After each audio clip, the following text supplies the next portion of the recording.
Welcome to ज्ञान सेतु। तो जैसे कि आपको मालूम है कि हम लोग यहाँ पर लुसेंट के संपूर्ण जीव विज्ञान को कक्षा को शुरू किए थे, जहाँ पर हम लोगों ने पिछले लेक्चर में, अभी हमारी ये सेकेंड लेक्चर है, यानी अभी एक लेक्चर ही हम लोगों ने किया है।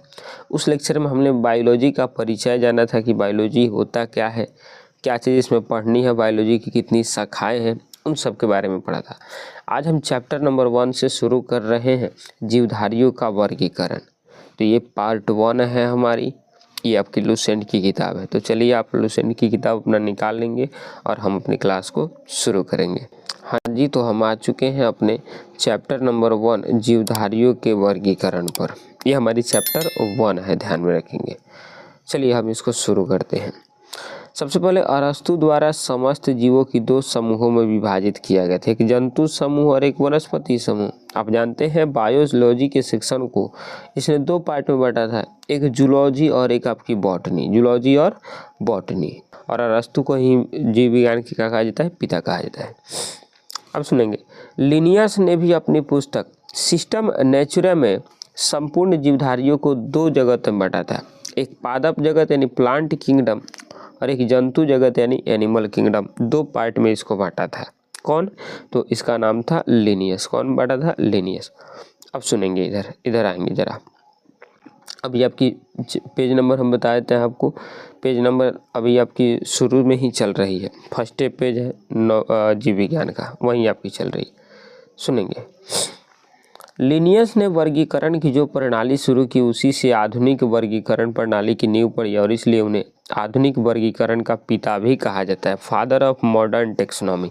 हम लोग जो सेक्शन पढ़ रहे हैं ये टेक्सोनॉमी का सेक्शन है, ठीक। तो हम शुरू में बात किए कि अरस्तु ने बायोलॉजी को 2 पार्ट में बांटा, एक आपका बॉटनी और एक आपका जूलॉजी। जूलॉजी में शरीर विज्ञान और बॉटनी में आपकी पादप विज्ञान। लेकिन वहीं पर लिनियस है तो उसको भी ऐसे करके बांटे, लेकिन इनके बांटने के आधार पर आधुनिक वर्गीकरण शुरू हुआ जीवधारियों का। अब आधुनिक वर्गीकरण कैसे हुआ सुनेंगे। तो जीवधारियों का 5 जगत में वर्गीकरण किया गया, 5 किंगडम क्लासिफिकेशन ऑफ ऑर्गेनिजम्स।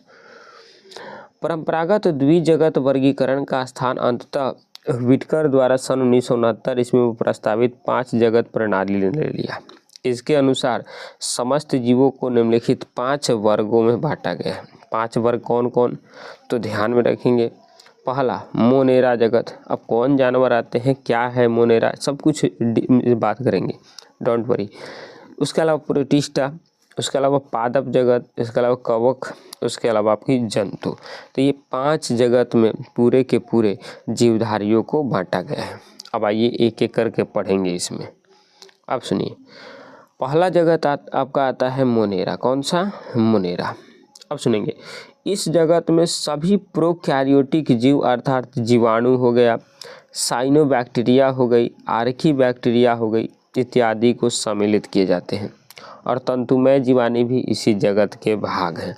यानी जितने भी बैक्टीरिया हैं, सारे के सारे बैक्टीरिया, साइनोबैक्टीरिया, इन सबको मोनेरा जगत में शामिल किया जाता है, ठीक। तो पहला, आई होप आपको क्लियर हो गया कि पहला कौन सा है, मोनेरा। कौन सा? मोनेरा। और इसमें किसको शामिल किया जाता है? तो जितने भी आपकी बैक्टीरिया जगत हैं उन सबको इसमें शामिल किया जाता है, सभी को, ठीक। अब दूसरा आएंगे प्रोटिस्टा। इस जगत में विविध प्रकार के एक कोशिकीय प्राय जलीय यूकैरियोटिक जीव शामिल किए जाते हैं। पादप एवं जंतु के बीच स्थित यूग्लिना इसी जगत में है। यह 2 प्रकार के जीवन पद्धति प्रदर्शित करता है। सूर्य के प्रकाश में स्वपोषित एवं प्रकाश के अभाव में इतर पोषित, इसके अंतर्गत साधारणतः प्रोटोजोआ आते हैं।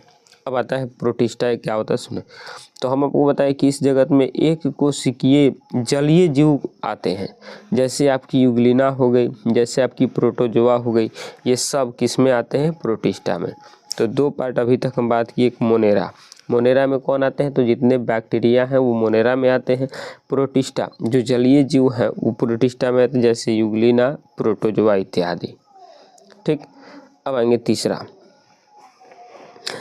पार्ट है पादप जगत। तो इस जगत में प्राय सभी रंगीन बहुकोशिकीय प्रकाश संश्लेषी। अच्छा, एक चीज़ और ध्यान रखें, बहुकोशिकीय और एक कोशिकीय बड़ा आएगा तो ये तो नॉर्मल है। हालांकि एक कोशिकीय का क्या मतलब होता है कि जो एक कोशिका से मिलकर बना है वो कहलाता है एक कोशिकीय, और आपकी बहुकोशिकीय मतलब जो बहुत कोशिका से मिलकर बना होता है वो कहलाती है आपकी बहुकोशिकीय। एक कोशिकीय के उदाहरण में जैसे आपकी बैक्टीरिया हो गई, जीवाणु हो गया, बैक्टीरिया हो गई, वायरस हो गया, ये सब। और बहुकोशिकीय हम, आप, जानवर, ये सब बहुकोशिकीय हैं।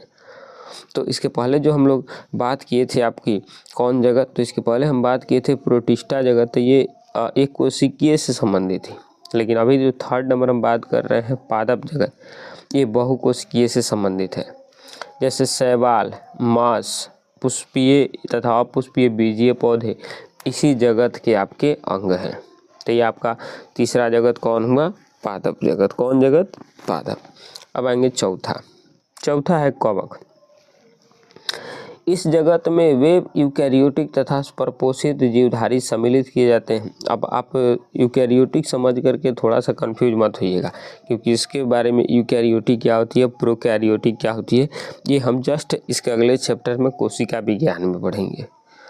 ठीक, तो इस जगत में वे यूकैरियोटिक तथा परपोषित जीवधारी सम्मिलित किए जाते हैं जिनमें अवशोषण द्वारा पोषण होता है। ये सभी इतर पोषी होते हैं। ये परजीवी तथा मृतजीवी दोनों होते हैं। इसकी कोशिका भित्ति काइटिन नामक जटिल शर्करा की बनी होती है।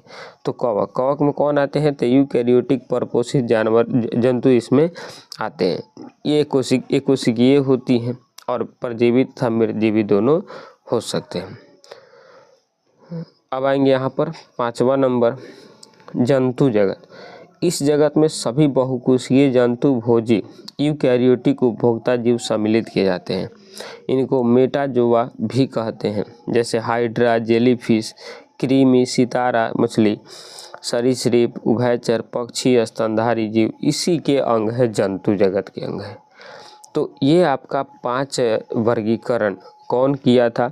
तो इस तरह का 5 वर्गीकरण आपका अभी बताएं कौन किया था? व्हिटकर ने किया था। कौन? व्हिटकर। लेकिन अब सुनेंगे, नोट, वर्गीकरण का आधारभूत इकाई जाति है।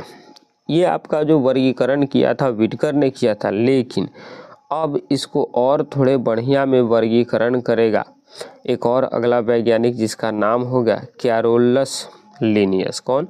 Carolus Linnaeus. अब ये क्या करेगा, जानवर को कैसे वर्गीकरण करेगा, इस पूरे चीज़ों को हम पढ़ेंगे कल के लेक्चर में।